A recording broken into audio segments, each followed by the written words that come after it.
Сәлем достар, бүгін біз тауықтың сан етінен рулет дайындаймыз.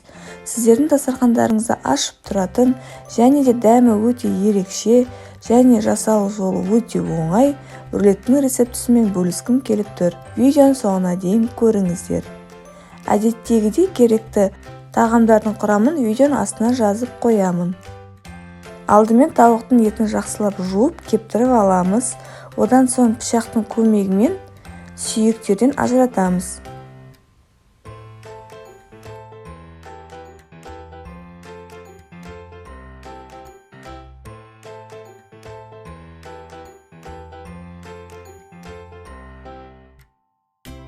Сүйектеріне ажыратып жатқанда терісін кесіп алмаймыз.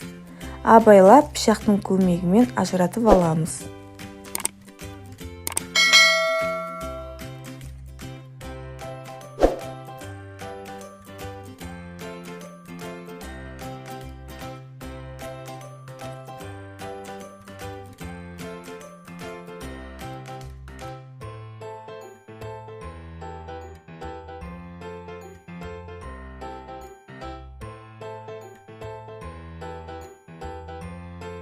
Міне осымен бүкіл сүйектерін ажыратып алдық.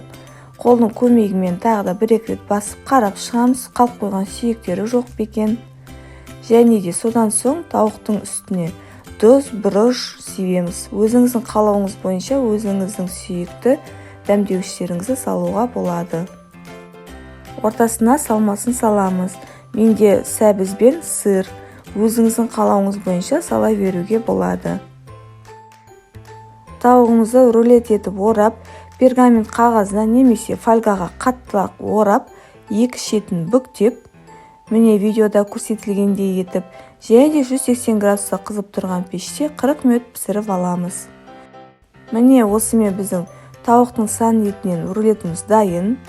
Сіздерге де жасап көруге кеңес беремін.